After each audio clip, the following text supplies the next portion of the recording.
स्वागत है बच्चों। आज के अध्याय में आप बाल महाभारत का पाठ 9 लाख के घर के बारे में पढ़ोगे। अगर आपने महाभारत के बाकी अध्याय नहीं देखे हैं तो आप आई बटन पर क्लिक करके या नीचे डिस्क्रिप्शन में चेक कर सकते हैं। भीमसेन का शरीर बल और अर्जुन की युद्ध कौशलता देखकर दुर्योधन की जलन दिन पर दिन बढ़ती ही गई। वह ऐसे उपाय सोचने लगा कि जिससे पांडवों का नाश हो सके। इस कुमंत्रणा में उसका मामा शकुनी और कर्ण सलाहकार बने हुए थे। बूढ़े धृतराष्ट्र बुद्धिमान थे। अपने भतीजों से उनको स्नेह भी काफी था, परंतु अपने पुत्रों से उनका मोह भी अधिक था। दृढ़ निश्चय में उनकी कमी थी, पर वे किसी बात पर वे स्थिर नहीं रह सकते थे। अपने बेटे पर अंकुश रखने की शक्ति उनमें नहीं थी। इस कारण वे जानते हुए भी कि दुर्योधन कुराह पर चल रहा है, उन्होंने उसका ही साथ दिया। इधर पांडवों की लोकप्रियता दिनों दिन बढ़ती जा रही थी। चौराहों और सभा समाजों में लोग कहते कि राजगद्दी पर बैठने के योग्य तो युधिष्ठिर ही है। वे कहते थे धृतराष्ट्र तो जन्म से ही अंधे थे, इस कारण उनके छोटे भाई पांडु ही सिंहासन पर बैठे थे। उनकी अकाल मृत्यु हो जाने और पांडवों के बालक होने के कारण कुछ समय के लिए धृतराष्ट्र ने राजकाज संभाला था। अब युधिष्ठिर बड़े हो गए हैं, तो फिर आगे धृतराष्ट्र को राज्य अपने ही अधीन रखने का क्या अधिकार है। पितामह भीष्म का तो कर्तव्य है कि वह धृतराष्ट्र से राज्य की भार युधिष्ठिर को दिला दें। युधिष्ठिर ही सारी प्रजा के साथ न्याय पूर्वक व्यवहार कर सकेंगे। ज्यों-ज्यों पांडवों की लोकप्रियता दिखाई देती थी, ईर्ष्या से वह और भी अधिक कुढ़ने लगता था। एक दिन धृतराष्ट्र को अकेले में पाकर दुर्योधन बोला, पिताजी, पूर्ववासी तरह तरह की बातें करते हैं। जन्म से दिखाई न देने के कारण आप बड़े होते हुए भी राज्य से वंचित ही रह गए। राज सत्ता आपके छोटे भाई के हाथ में चली गई। अब यदि युधिष्ठिर को राजा बना दिया गया तो फिर पीढ़ियों तक हम राज्य की आशा नहीं कर सकेंगे। पिताजी, हमसे तो यह अपमान ना सहा जाएगा। यह सुनकर राजा धृतराष्ट्र सोच में पड़ गए। बोले, बेटा, तुम्हारा कहना ठीक है, लेकिन युधिष्ठिर के विरुद्ध कुछ भी करना तो कठिन है। युधिष्ठिर धर्मानुसार चलता है, सबसे सम्मान स्नेह करता है, अपने पिता के समान ही गुणवान है।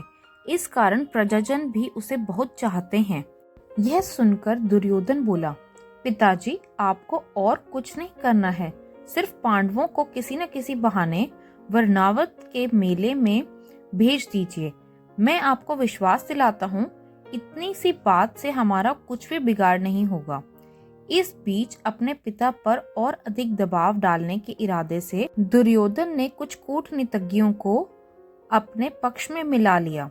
वे बारी बारी से धृतराष्ट्र के पास जाकर पांडवों के विरुद्ध उन्हें उकसाने लगे। उनमें कर्णाक नाम का ब्राह्मण मुख्य था, जो शकुनी का मंत्री था। उसने धृतराष्ट्र को राजनीतिक चालों का भेद बताते हुए अनेक उदाहरणों एवं प्रमाणों से अपनी दलीलों की पुष्टि की। अंत में बोला, राजन, जो ऐश्वर्यवान है वही संसार में श्रेष्ठ माना जाता है। यह बात ठीक है कि पांडव आपके भतीजे हैं, परंतु वे बड़े शक्ति संपन्न भी हैं। इस कारण अभी से चौकन्ने हो जाइए। आप पांडु पुत्रों से अपनी रक्षा कर लीजिए, वरना पीछे पछताएंगे। कर्णाक की बातों पर धृतराष्ट्र विचार कर रहे थे कि दुर्योधन ने आकर कहा, पिताजी, आप अगर किसी तरह पांडवों को समझाकर वर्णावत भेज दें तो नगर और राज्य पर हमारा शासन पक्का हो जाएगा। फिर पांडव बड़ी खुशी से लौट सकते हैं और हमें उनसे कोई खतरा नहीं रहेगा। दुर्योधन और उसके साथी धृतराष्ट्र को रात दिन किसी तरह पांडवों के विरुद्ध कुछ ना कुछ कहते सुनाते रहते और उन पर अपना दबाव डालते रहते।